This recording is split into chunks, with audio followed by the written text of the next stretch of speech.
Hello, purely Arsenal FP listeners. Thought I'd come on end of the weekend. Some positive Arsenal transfer news, exciting Arsenal transfer news to discuss. So we're going to get into all of that. First of all, though, Diogo Jota and his brother, a couple of days ago, passed away from a tragic car accident. 28 years old, Diogo Jota. Just terrible. Just married, 3 kids. Absolutely awful for him, his family. Brother was lost as well in the car accident. So yeah, just thoughts with his family. Shocking stuff. On to Arsenal related news. It's weird because I went into this weekend and I didn't really like the news I was hearing. So we're going to talk. We're going to talk about the striker situation, Sesko, Gyokeres, what's going on there, some big developments, and we're going to talk about the winger area. Obviously, Noni, Madueke, Eze, Rodrigo, all that sort of stuff in about 10 minutes. Let's see if we can do it. So we've got to talk about the striker situation first. I mean, woke up this morning and got a text saying Gyokeres, and I was like, oh, interesting. I had said on a previous podcast that I felt Gyokeres, and we said, myself and James felt Gyokeres was more likely to happen for Arsenal, and we didn't really mind. We were of the mindset that we didn't really mind. I edged towards Sesko, James edged towards Gyokeres, but we didn't really mind either one. We just felt we had to get one because those were the two obvious choices at centre forward, and it looks like we're really close to getting Gyokeres after what David Ornstein said. Personal terms were agreed, and Fabrizio Romano doing his 14 tweets in the morning. All positive news regarding Gyokeres and signing for Arsenal. It sounds like it's going to be in the region of 60 to 70 million pounds, and I think that is a pretty good deal. And look, I like the thought of Sesko, I really did, but on the last podcast, one of these sort of one-to-one podcasts that I do, or more than one, hopefully, I mentioned that I found it really weird that we'd been looking at Sesko for such a long-standing period and we'd never ever agreed personal terms. And Arteta and Edu, their thing really with players, like look at Declan Rice, look at Madueke a few days ago, was to agree personal terms with players. And I felt it was really odd that we talked to their camp for such a long period and we'd never actually heard that Sesko really wants Arsenal, or personal terms will not be a problem, or anything like that. We never heard anything like that. And I found that quite uneasy with the thought of believing that we're actually going to sign this player. I also thought once they'd removed the release clause from his contract, because he signed a new contract last summer, that they were going to look to get every bit of money they could out of him and extend that. You're seeing what they're doing with Nico Williams at the moment. I just felt there was something off there. And I think you have to mention here, if we get the Gyokeres deal done, because when it was first announced earlier in the year from Ornstein, he mentioned that it was a real big factor for Andrea Berta, and he was a real big person that was influencing our chances of signing Gyokeres. And I think you have to say, in some of the reliable sources like 12 months ago had hinted that Gyokeres was really not on Arteta's radar. So I have some slight concerns there, because if the manager isn't fully behind the player, that would be a concern. The hope would be that he is fully behind this deal. And the one thing you can definitely say for Gyokeres, as opposed to Sesko, is he's really shown that he wants Arsenal. Even today we're hearing that he's willing to sacrifice 2 million in salary just to get his move to Arsenal. He said only Arsenal. That is what I really want to hear, because what I really wanted, more than even the specific player, and I did say that I edged Sesko because of his age and the fact that I think he has probably a higher ceiling and he could potentially become a world-class striker in the future. What I really wanted was a player that wanted to play for Arsenal more than anything, because I think if you don't have that, it doesn't matter how good they could be, you're not going to end up fulfilling the potential of the player anyway. And it seems that's the way we've gone. Look, I've watched a lot of Gyokeres, obviously played against him last season when we absolutely battered Sporting, but I thought there were some bright sparks there. I think there is some concern, certainly aerially, that I agree with. He has very minimal aerial goals. Some people have also concerned with his link-up play. He definitely feels was out left a lot more in terms of his data, and in terms of his link-up plays, but he's got a good amount of assists in the Portuguese league. Obviously, he's not done it in a top league yet, and that was the factor that would go against him. What he has done in the league that he's in has been absolutely incredible. And let's be honest, even if he hits at a 50% rate in terms of goals and assists, it will be absolutely immense for what he's doing in the Premier League. So that could be a positive. We don't know yet. He's at 27. He's not really done it in a top league yet. He's had to really work his way through to get into this point. But sorry, get bugs all over me. But he has done it really well in the Champions League. He's done it really well at national level for Sweden. It's not like he hasn't done it against big teams in big games. Scored a hat-trick against Man City. You know the rest of it. I think he's a bagsman. He's got the ability to score off of both feet. When the ball goes in and around the box, he just seems like he comes alive. And he has what we are lacking from that position, and that's what I really like. I don't think he's similar to Havertz. I think Havertz is better in the air. I think his link-up play is probably a little bit better as well, but I think he is a guy that will play off the shoulder, and if you get him the ball in and around the box, I think he'll snuff out a chance, and I think we've lacked that for a long time. So I think that's really, really encouraging. And what I've been saying on this podcast and on previous videos is I really think we need the striker in before pre-season starts. And the fact we're getting that, or it looks like we're getting that, before the July 19th travel period when we go to pre-season, is really, really good news.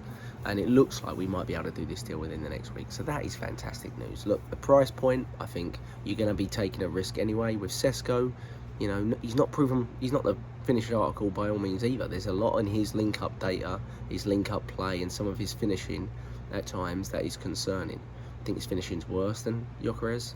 I mean, that's proven his goal and assist tally generally. Obviously, he's in a little bit of a harder league, but obviously he's also a lot younger, Sesko. So I think they both provide a good amount of pace. I think Gyokeres is fast, and I think he'll provide a really, really good sort of variety and challenge to Kai Havertz, and he massively improves our front six options. Because let's be honest, Gyokeres is basically replacing Gabriel Jesus. That's really what he's doing. So we're going to get him on a lower wage than Gabriel Jesus. Yeah, slightly higher fee than we got him in for, but he's still got his best years ahead of him. Just turned 27, I think. Really, really positive. So I'm really excited because I was worried for a while that we would. I always felt we'd get the centre forward in. Even me at my pessimistic moments always felt we'd get centre forward in. But I did wonder whether we wouldn't get one of those two in, and it was going to be someone left field and Ollie Watkins or someone like that, and someone that I think would have been quite underwhelming. With Gyokeres, I think it's really exciting for the club. I think we're finally getting in a centre forward that is a proven goal scorer. And I think that's really positive, and I think it's a sign that Andrea Berta is having a big influence behind the scenes. I think Kepa might have been a little bit of a sign of that as well, but this seems like it's a really, really big sign. The other factor here is, you know, the pursuit of players of last summer, and what does it show from last summer? And I think it shows last summer to be a really poor transfer window. Nico Williams is staying at Atletico Bilbao, and I love the fact that we didn't pursue that this summer. And I think under Edu and Arteta, I think we would have pursued him. I think we would have, maybe to the level of Bayern or Barca this summer. And I think we would have pursued Sesko for a lot longer as well. It seems like Burr has a really, so far, good understanding of whether deals are worth his time, really, and our time. And no one wants to pursue a deal that's never, ever going to happen, or where you're kind of forcing the entourage and the player to go a certain way.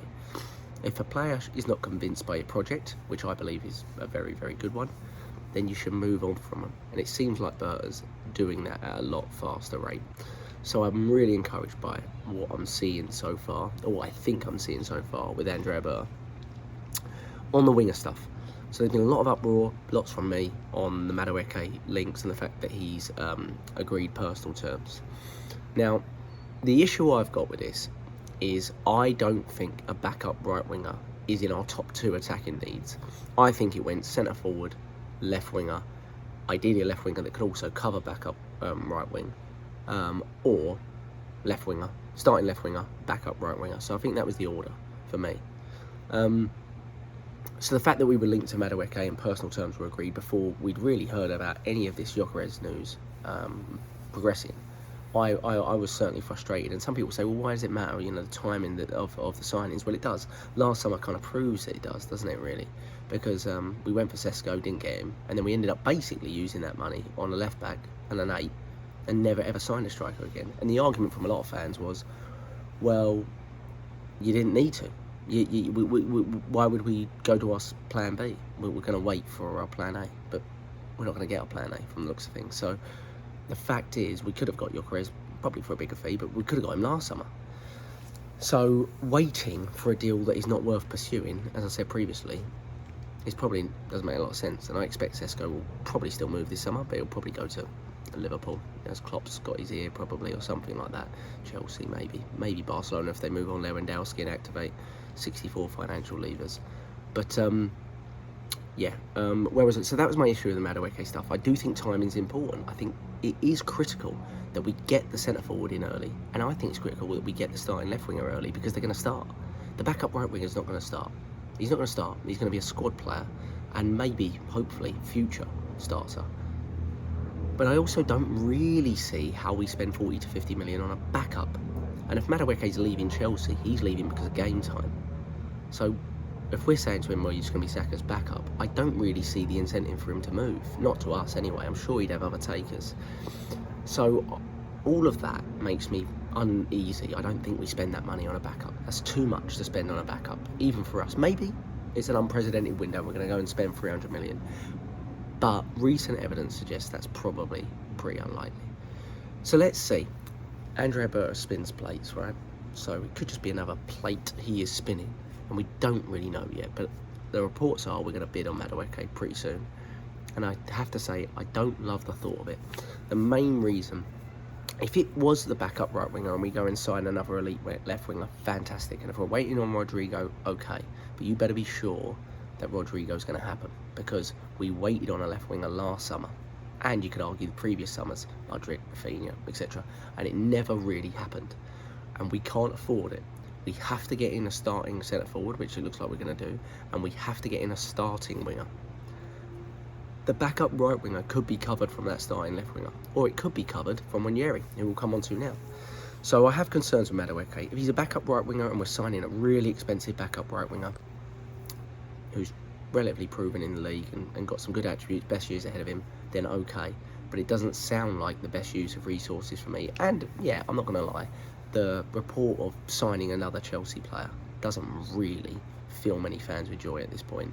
And they do have half of the world's players, so I get why it's difficult. But beyond that, yeah, that's kind of my thought process there. Also, there's obviously been talk about Ranieri and his contract, and Chelsea being in for him too. I don't love the agent talk from Ranieri. I remember this a year or two ago when we first signed him to a contract, and there was a lot of these similar links. And it seems like this is going to be an ongoing problem with Ranieri's agent, and they've got history, I think, from what minimal amount I've read. In saying that, if you did sign 3 attackers and Madueke was your backup right winger, there isn't really room for Ranieri. Like, if we go and sign Eze or Rodrigo and somehow also sign Madueke, which I find unlikely because it would be basically a 300 million window, but if it does happen because we've sold Trossard or we sold Martinelli, then that is unprecedented. And if I was Ranieri, I'd be going, well, how am I playing here? Because you've signed Eze or Rodrigo, he's going to play left wing and probably cover for Odegaard, and you've signed a backup right winger for 40 million, who's English as well, and you've signed a striker. So how am I getting more minutes? Even if you sold Trossard or Martinelli, you'd probably be asking that question, and that would be fair of him. At the same time, if he decides the option to get minutes is Chelsea, then he's really poorly advised. Just ask Amari Hutchinson. They sign a new team every window, and he'll be loaned out. He'll be loaned out before you blink. So that is really poor advice if he goes to Chelsea as well. So there's really a lot of ways of looking at it. Personally, what would I do? I would get the centre forward in first, which it sounds like we're doing. I would focus on trying to get Ranieri signed up at the point of getting the centre forward in. I would try to get the left winger in. I would decide whether it's Eze or you're going to wait for Rodrigo, and I would not wait. Because why should you wait for Rodrigo? In what world is he sitting there going, I really need to see out this Club World Cup from the bench? Nah. You want Rodrigo, go bid for him and see what happens. And if it doesn't work out, then you know to get Eze anyway. But I would be working on that deal straight away. And if he says, oh, I need time, or I need to wait till the end of August, then he's not the player for us. Because he's not playing a minute. And if he's that desperate to stay at Real Madrid for nothing minutes, then he's not the player. He should be begging to move at this point after not playing in literally any minute of this Club World Cup. So that's the way I would go. And then at that point, you should have already had Ranieri signed up, and then you can decide whether you want to get a backup right winger. Personally, I don't really want a backup right winger like Madueke. I would prefer probably a younger player that is cheaper, which allows us to spend that money on the top left winger, because they're both going to be quite costly. If it's Eze or Rodrigo, something quite costly. There's other players like Zagrova and Bakayoko who are certainly less proven than Madueke, but that doesn't necessarily mean they're not going to be better than him. And you need someone that Ranieri feels like he can compete with. He might look at Madueke and go, you're going to pick him ahead of me. He's 4 or 5 years older than me. He's got more games in the league. You're going to rely on him when it comes down to it. You know what Arteta's like with experience. You're going to rely on him. And so I'd understand it from Ranieri's thought process, really. So I do think timing matters, because last summer shows us that it does matter, because otherwise you might not get what you want. We don't have unlimited money. We aren't Chelsea. We aren't Manchester City. We aren't a club on financial steroids. But in saying that, this could be the biggest summer ever in terms of signings. Also, seeing links to Martinelli and Trossard being sold. Obviously, with the left wingers that we're being linked to, that aren't true left wingers, like Rodrigo and Eze, they're more players that can also play in the pocket, from what I have seen of them anyway. I think getting rid of Trossard would make a lot more sense. Also, I don't think Martinelli's fee is going to necessarily drop. He could do just as well next season with his stats and his data, even as one of 6 strikers rather than a starting 3. And you retain his value, because he's only 22, 23 years old. That would be the wiser decision for me. Get your money back on Trossard and see if you can make the left winger work. After the striker, I would genuinely be happy with a top left winger. I wouldn't even need the backup right winger. I'd be happy to say to Ranieri, we believe you can do that. We believe you can back up Odegaard and you can back up the right winger. And if we sign a left winger like Eze, you know that he's going to be doing a lot of the Odegaard role as well at times. So you have that. I would be absolutely fine with that. No problem. But if Ranieri is still not convinced of that, then we're going to have problems, because he's got to compete. Look at MLS. Lewis Skelly had, 4 left-backs ahead of him? He's the starting left-back for England, starting left-back for Arsenal now. Sometimes you just got to believe in your own ability. So it's a very difficult one to look at Ranieri. We don't really know what's going on. Let's see. Hopefully he just signs, because I like him a lot as a player. Lots going on. That was the longest one I've ever done. Lots to talk about. I haven't even mentioned the backup 6 or the backup centre-back, because let's be honest, who cares at this point? It's more important about the attackers. It's all about the attack, isn't it? More exciting. At Purely Arsenal FP on Twitter, YouTube, tune in, appreciate it. Up the Arsenal, subscribe, like, comment. It's all free. Cheers.